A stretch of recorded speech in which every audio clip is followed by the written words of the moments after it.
Hi, everyone. I'm Rosemary Miller here with Jeremy Bogaisky, a Forbes aerospace and defense reporter, here to tell us about how private jets aren't so private.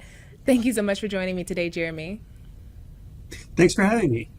Absolutely. So, Jeremy, Elon Musk, he was the topic of an article you recently wrote, and he's concerned about his privacy being compromised on his private jets. So, could you tell us what are some of the key privacy and security issues that major figures like Elon Musk could face while traveling using a private jet?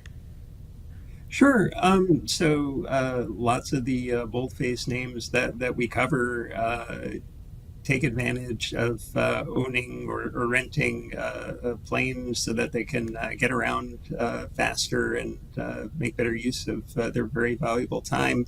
But it's not as private as it once was due to a technology upgrade that the Federal Aviation Administration required.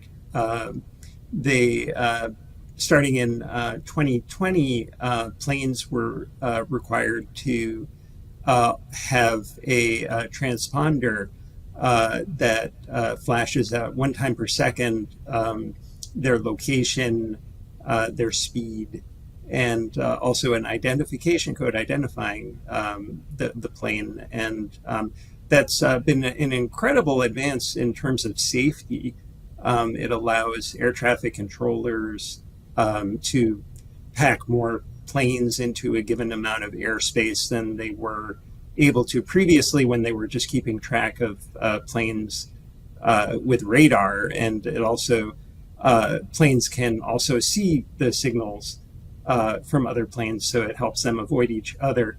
But when the FAA sketched out this system back in first, and it was designed in the mid 1990s, they had really no idea that this was something that would become a security issue, because now we've got amateurs, plane spotting enthusiasts, who, with the very simple and cheap equipment, stuff costing around $400, they can put together a receiver and get these signals and collaborate online to create real-time maps of where planes are all around the world. And most of the people who are doing this, they're just people who are very interested in planes, but it's something where now these you're also able to not only spot the planes, but you can identify the owners of the planes based on the ID codes that they're putting out. It takes a bit of detective work, but this is something where you have these communities of enthusiasts who are figuring out who's who, and you also have commercial flight tracking services that have sprung up that are selling this as a business intelligence tool. That if you follow, let's say, where a jet operated by Blackstone or Goldman Sachs is going, well, that may be a tip off to a deal that's in the works. Yeah, and that's what I wanted So to talk about. The consequences that these high profile people or businesses could face if their jets are getting tracked. yeah, it's certainly there are many wealthy people who have complained that they see this as a security risk. There really aren't. There isn't much in the way of concrete examples of actually anything happening as a result of this, but the possibility of corporate espionage, that's definitely seems much more solid. And I spoke with a gentleman named Brad Pierce, who runs a restaurant equipment distribution business, and he gets around the country, meets clients by flying around on a Cirrus SR-22 plane, a very nice little plane. And he told me that one of his competitors has executives at that company have told him openly that they're following where he's going, and they're sending in their salespeople after to check in on the people that he's been visiting to see if they can get the business that he had just been trying to get with these potential customers. Private plane owners have been very concerned about this, and starting in 2019, the FAA rolled out a program to try and address those concerns.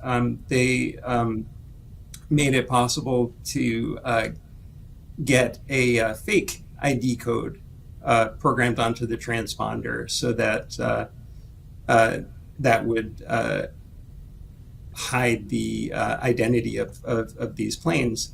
How well but is that that working? hasn't. It's not working.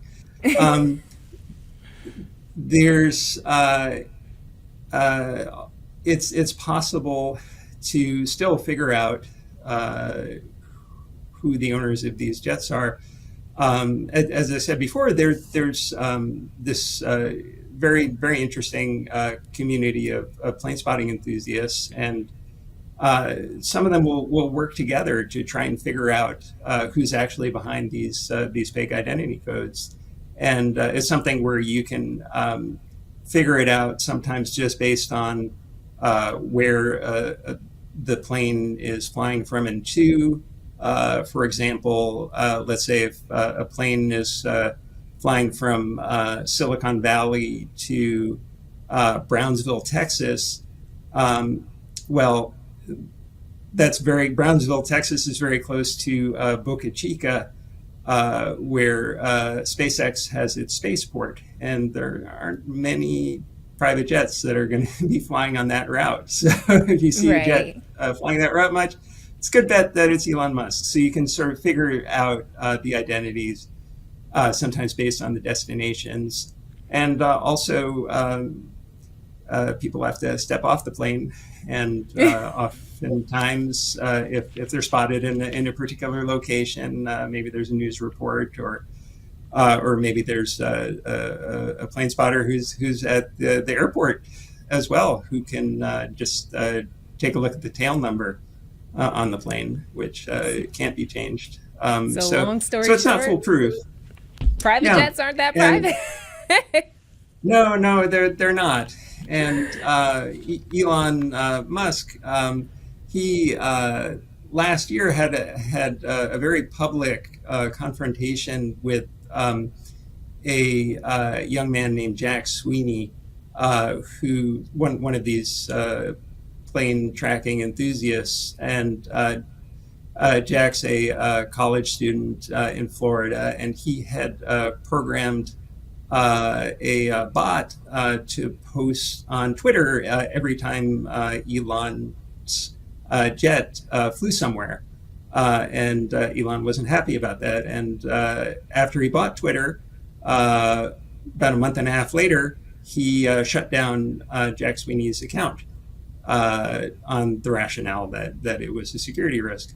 Jack Sweeney has continued to track Elon's jet and publish its whereabouts on other platforms, on Instagram, on Blue Sky, and to follow other celebrities as well. Musk ended up letting him back onto Twitter as long as he delayed by 24 hours publishing where his jet was. And so it seems like big names like Elon Musk, they're just dealing with it. They're realizing there's nothing that can be done, and their private jets are going to get tracked. Yeah, Musk signed up for this FAA program to get fake identity codes, but he stopped using it he hasn't used it this year. So um, it's not a convenient thing to do. There's to change the transponder codes is not something you can just do with a flick of a switch. It's something where you have to get a software update from the transponder manufacturer. It takes about a month, I've been told, before the transponder manufacturer gets that over to the customer. So, and that's one of the problems. A security researcher who I spoke to about this said this scheme would work a lot better if the fake ID codes were changed on a regular basis. He said that ideally, if they were changed after every flight, that would do a lot more towards providing security. But that's physically impossible right now. And it would also work better if more planes were using it, but there aren't a lot of planes using it right now. A jet tracking service, JetSpy, that gave me data for this story, they found there were only 48 jets that have been using these fake ID codes from the FAA this year, and another 50 smaller planes, mostly turboprops. So if you don't have many people using it, it makes it a lot easier to figure out who's who. Who's who? Well, thank you so much for joining me today, Jeremy. All right. Well, thanks for having me. Absolutely.